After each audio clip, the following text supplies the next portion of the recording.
Welcome to the deep dive. This is where we take your sources, really get into them, and pull out the key insights, those moments that make you go, aha. So you feel informed, but, not overwhelmed. Exactly. And today we're doing something a little different. We're diving into poetry. Poetry, okay. Interesting. What have we got? It's a collection called Omnibus Poetry, 28th Goddesses by Manuel del Valle y Colón. It's actually brand new, just published this month, May 2025. Fresh off the press. And Goddesses, is it dedicated to anyone? It is, yeah, very personally. It's dedicated to his wife, his daughter, and, well, a lot of other women who've been important in his life. Okay, so a personal connection there. Goddesses. What's the main thread? What's he exploring with this theme? He seems really focused on something he calls intercultural spiritual continuity. Intercultural spiritual continuity. Okay. What does that mean in practice? It's basically the idea that the sacred feminine, the concept of the goddess, it shows up across different cultures, across time. It's continuous. Oh, okay. So finding common threads. Exactly. And the poems themselves look at dreams, visions, the supernatural transformation, guidance, also love, desire, all tied into ideas of place and identity. So it's not just myths from long ago. It sounds like he's bringing these ideas into a more personal, maybe modern space. That's definitely the feeling. He wants to show the goddess as present, like right here. Oh. Personal, sometimes even playful, but always powerful. Playful. Interesting. So not some distant, untouchable figure way up on a pedestal. Right. Much more of an active force in the world he's writing about, real experiences, it seems. And you mentioned intercultural. So it's not just one pantheon, is it? I saw the introduction mentioned quite a mix. Oh, yeah. It's incredibly diverse. He draws inspiration from all over. You've got classical figures, Shakti and Rati from India. Okay. Indian goddesses? And several from Aztec tradition, Coatlicue, who's like the mother of the gods, Coyolxauhqui, the moon goddess, Chalchiuhtlicue, Tlazolteotl. Wow. Quite a few Aztec names there. Yeah. And then Inca ones like Pachamama, Mother Earth, and Mama Quilla, the moon. Pachamama. I've heard of her. And Puerto Rican goddesses, too. Atabey and Guabancex, plus the Mayan Ixchel, China's Guan Yin. Guan Yin, the compassionate one. That's her. And even from Thailand, Mae Phosop, the rice goddess, and Phae Mae Thorani, the earth goddess. It's a really global gathering. That is an amazing range. It really makes you curious about the poet himself, Manuel del Valle y Colón. What kind of background leads someone to explore goddesses from, well, everywhere? Right. His life story is actually really compelling. He was born in New York City in 1948, grew up in the housing projects in East Harlem. Okay, East Harlem. Yeah, but excelled academically, went to Brooklyn Tech, a specialized high school. He was involved with Aspira early on. Aspira, the Puerto Rican youth organization. That's the one. He was actually mentored by some really key figures there, like Antonia Pantoja, Yolanda Sanchez, Isora Santiago. Big names in that community. Definitely. Then he went on to Yale's Transitional Year program. Wesleyan studied abroad in Spain and Puerto Rico and graduated from Princeton. Quite the academic journey. And while at Princeton, he founded a Latino student organization, even created a seminar on Puerto Rican history and politics, worked for Senator Jacob Javits for a bit, too. So a deep engagement with his own heritage, Yay. But also clearly reaching broader. Absolutely. And his career path reflects that, too. Taught at Phillips Andover, went to Yale Law School. Fun fact, he was classmates with Clarence Thomas and Lonnie Guanier. No kidding. Yale Law back then. Right. Then worked with the Puerto Rican Legal Defense and Education Fund, involved in the big Aspira consent decree case about bilingual education. Okay, so law and social justice were big parts of his life. Huge. He held positions at the U.S. Department of Labor, taught or held posts at Fordham, Princeton again, Yale again, New York Law School, was a Rockefeller Fellow in London, an arbitrator, a Ford Foundation Fellow researching national origin discrimination. This guy's done everything. Pretty much. He was a partner in a law firm, chief administrative officer for the NY State Division of Human Rights, worked in healthcare management, and eventually became an administrative law judge for Social Security, based in San Juan. So decades of experience across law, academia, public service, dealing with different cultures, social issues. You can see how that would feed into this kind of poetry. Exactly.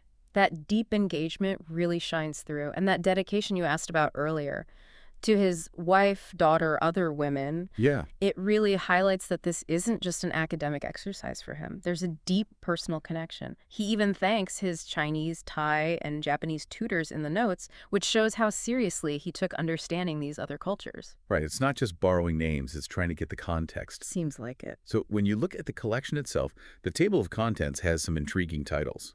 Things like Coatlicue visited him in his dreams. Okay, makes sense. But then you see the goddess was driving the jet ski. Yeah. That's where it gets really interesting, doesn't it? It does.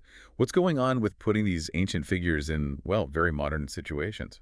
A jet ski. Well, I think that juxtaposition is deliberate. It's not just like being funny or weird for the sake of it. Yep. By putting Coatlicue in a dream and then maybe another goddess figure on a jet ski. Or another title is The Goddess Was Singing Rumba. He's suggesting something. Which is? That the energy, the archetypes these goddesses represent, they're not just ancient history. They're still here, still active, just maybe showing up in unexpected contemporary ways. So the power is timeless, but the manifestation changes. Like the goddess energy could be behind the wheel of a jet ski, metaphorically, or maybe literally in the poem. Exactly that. It makes you rethink how these ancient powers might still be, flowing through everyday life. It collapses that distance between myth and now. Okay, that's a really cool way to think about it. So pulling all this together, this whole exploration, the background, the themes. Yeah. What are the main takeaways here? What should we really focus on from this deep dive? I think the biggest thing is this idea that the goddess, or maybe the sacred feminine, isn't just one thing, and it isn't locked away in the past or in some faraway place. Right, it's diverse and present. Yes. This collection really pushes that idea. It shows this force as enduring, multifaceted, and woven into both personal lives and these big global traditions.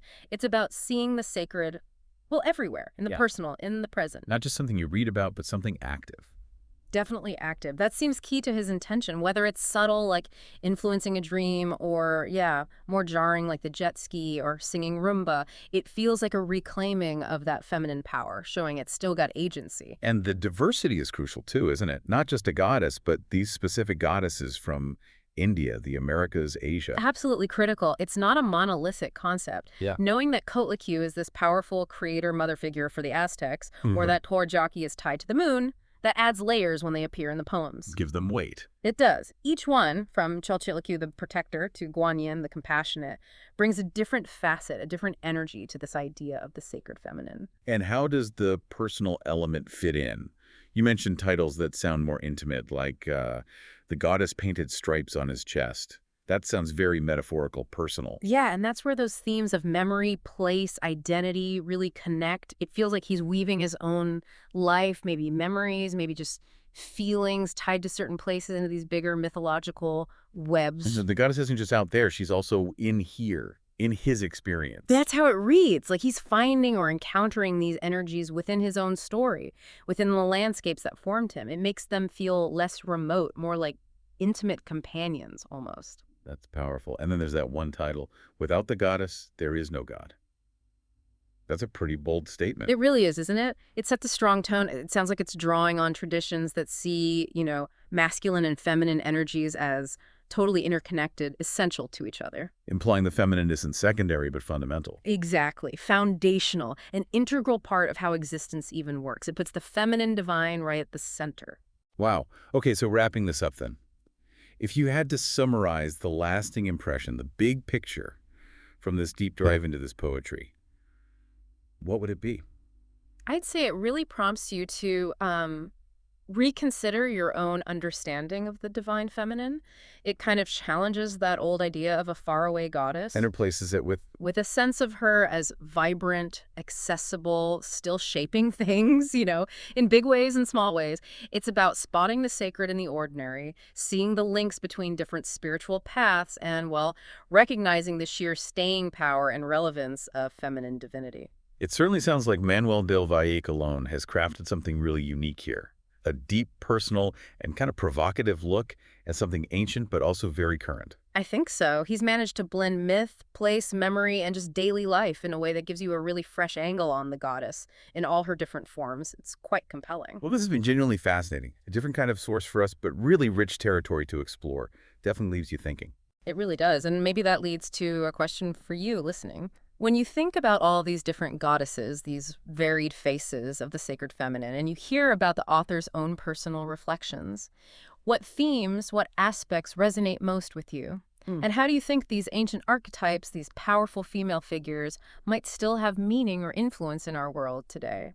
It's maybe worth reflecting on that interconnectedness, that enduring power in your own experience.